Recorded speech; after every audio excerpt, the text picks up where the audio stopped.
Kasayan, SYM bonus. Kakabit tayo ng horn with passing light gamit ang diode. Siya kasayan ha. Busina. Yan siya. Busina lang siya, wala siyang passing. Lagyan natin ng horn with passing light.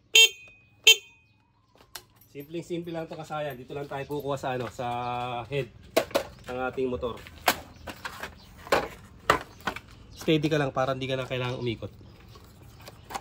Tututok mo lang yung camera pagka kailangan itutok. Ito siya kasi hanapin lang natin dito yung yung light green at saka yung high beam ng ating ilaw o kulay blue. Dito ha. Sa kulay dito sa kulay puting sakit pares-pares lang puti. Hanapin natin yung light green at ito 'yon.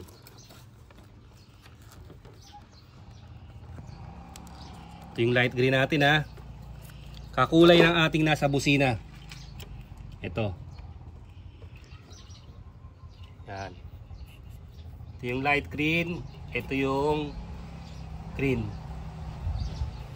Yan, light green ha. Ito yun. Ito yung kaduktong nya. Itong isa na to at saka itong kulay blue. Ito ha. O high beam. Diyan tayo maglalagay. Pwede rin naman sa low beam sa kulay white. Pero mas maganda syempre kung sa high beam para malakas yung passing. Hanapin natin yung diode. Ito yung diode natin. May marking siya na gray.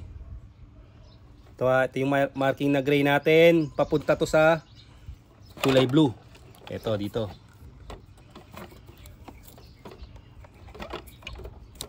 Tapos may kulay blue ha.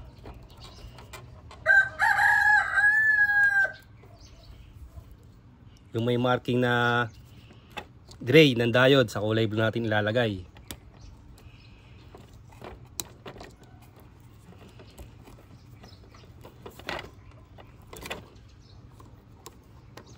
Tapos yung isa naman sa light green, yung walang marking.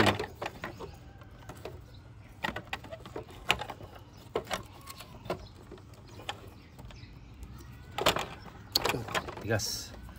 Pal yung wire natin. Splice na natin. Kuhakan mo to.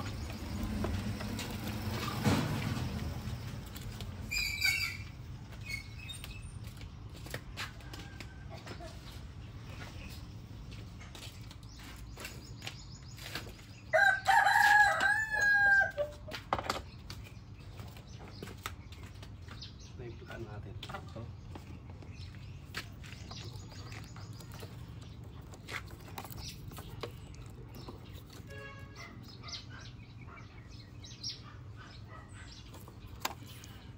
Yung may marking na gray sa light blue.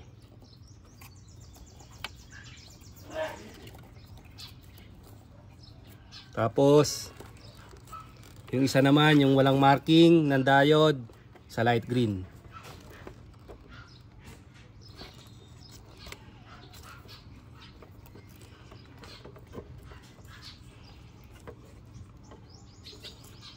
Tapos testing na natin.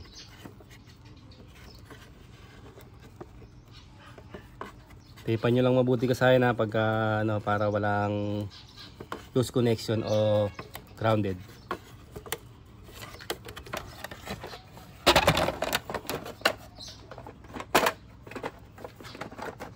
Yun lang ang pwede yung paglagyan, yung white o yung blue. Tapos testing na natin kung okay na siya. Ang ating horn with passing light at siya kasayan. Ayan na siya. Papasing na siya.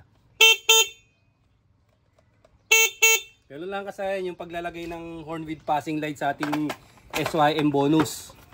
Lalagay lang sa blue yung may marking na diode na gray, ilalagay lang sa kulay blue.